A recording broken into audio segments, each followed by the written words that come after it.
Hey guys, I am getting a little closer to 1,000. I need that. Remember, I need that to get to my goal. It's where I can unlock some good features of YouTube, and I would like to have those. So if you could help me, I would be very much appreciative of that. This today's episode is called Compelled Negotiation. And it's one of the things that I hope and pray Christianity will realize. This is one thing that we absolutely have to understand and absolutely have to do. There's no option. There's no other option. We have to understand this. And the quote from Malinsky is this: "No one can negotiate without the power to compel negotiations." He's got some rules later. I think this page 119. He's got some tips and tricks and ideas about how to do this, and I'll get into those. But we as Christians have to understand that the powerful do not negotiate with the weak, ever.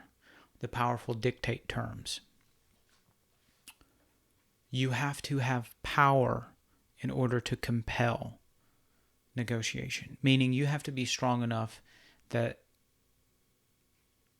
your enemies are willing to negotiate, even if they don't necessarily want to. You've got to have that strength. Right now, Christianity lacks the strength to compel negotiation. It's sad, but it is true. It is what it is.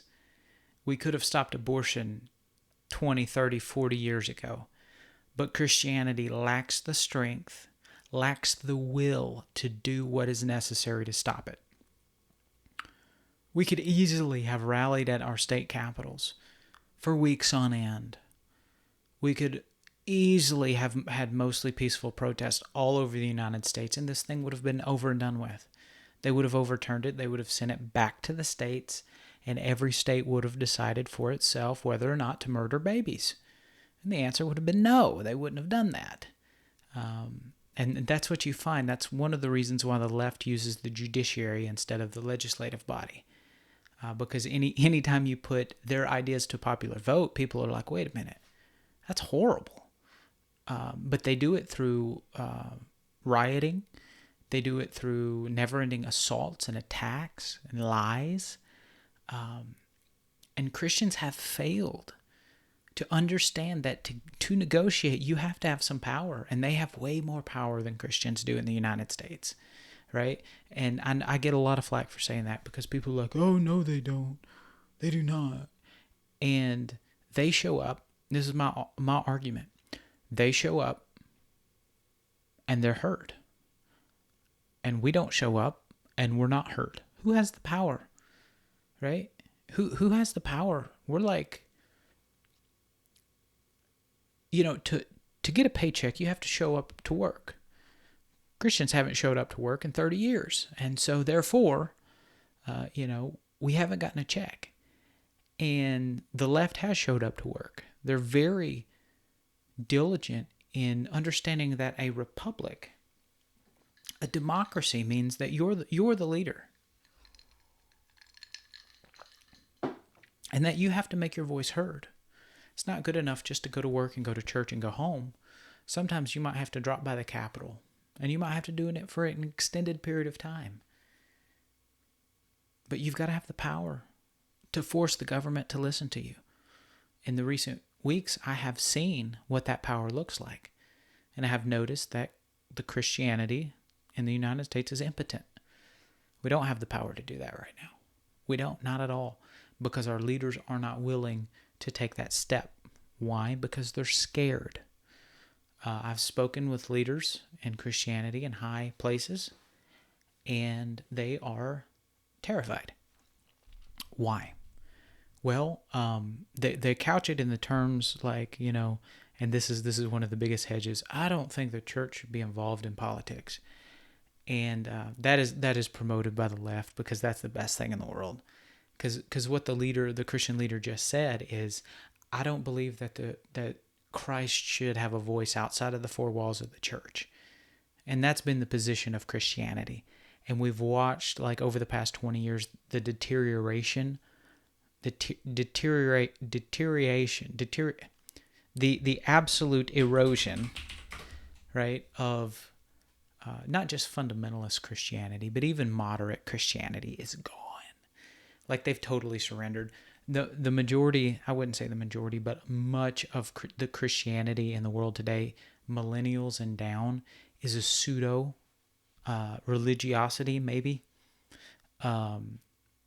where they basically take whatever narrative that the left has and they just attach it to the cross and pretend that it's Jesus.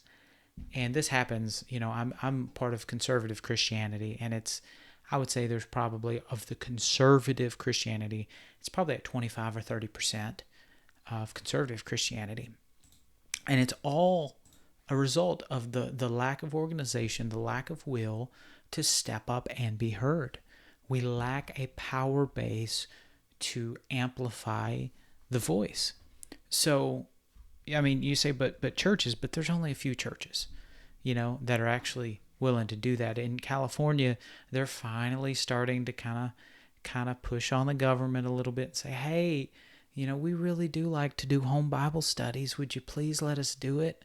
Oh, wise and mighty Newsom, that sort of thing. And I'm proud that someone is finally standing up. So somebody stands up and I'll follow them. This is how we got Donald Trump, right? Nobody else was willing to hit back. The guy was willing to hit back, and conservative Christians were like, okay, we'll vote for this guy, simply because he had the skill and the ability to fight back. And without Christian leaders stepping up the fight to push back, oh my goodness, we are doomed, right? And we've bought into the narrative that we don't need to be organized. The politics doesn't need to have anything to do with the church, even though that now politics in the church are the same, because they're coming for Christian schools this term. They're coming for Christian schools. They're trying to shut them down. It's on their platform. They're anytime you have a discussion about sexuality at all now in a church, we're getting to the frayed point where you can't even do that. If you're running a Christian school, they're coming for you too. It's all part of, I forget what they call it, comprehensive sexual education is what they're pushing. Look it up. It's a disaster.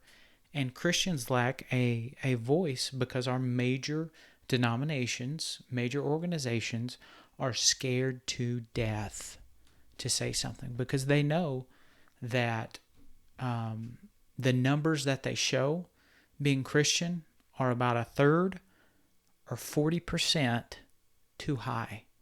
And that the moment they take a principled stand on the Bible, that they're going to lose congregants. Nearly half, I would predict.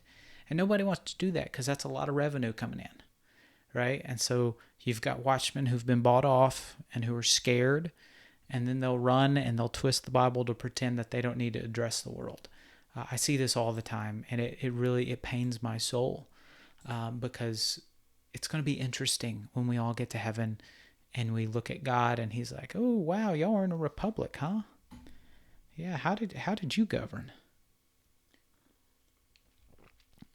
That will be interesting. And I don't think it will be as joyous as we think. Not in the beginning, because we have a voice and we have to be smart and we have to organize and we have to push back. We have to get that power base. We have to do it. Saul Alinsky's quote, "No one can negotiate without the power to compel negotiations." If you are a Christian leader, you have got to have the power to compel negotiations. That means you've got to get out of your prayer closet and you've got to go do something. If you don't go do something, if you don't speak up, if you don't push back, you're going to get whatever they dictate to you. And if you aren't worried about that at all, crack open a history book and look at every single Marxian revolution. Look at it. See what happened when these people got in power. Roughly 10 to 15% of the population was starved, slaughtered, shot in the street. Think about that. That's not not a good thing. And as of right now, the only way Christians have to push back is through churches and denominations. And as of now, they are still silent. So, go out and agitate yourself. And start in your churches and start in your organization and start in your denomination. And start to agitate. And start to put pressure on them. And start using some Alinsky tactics to wake the leaders up. Make it so hot. Make the issue so hot that they cannot sit on their rear end, that they've got to stand up and do something. My next videos will cover Saul Alinsky's 12 rules for radicals. I've already covered the first in a previous video, so the next 11 will just be those rules. So this will be the end of the official commentary. Thank you for being here. Thank you for watching. I hope you learned something. Have a wonderful day, and I'll see you next time.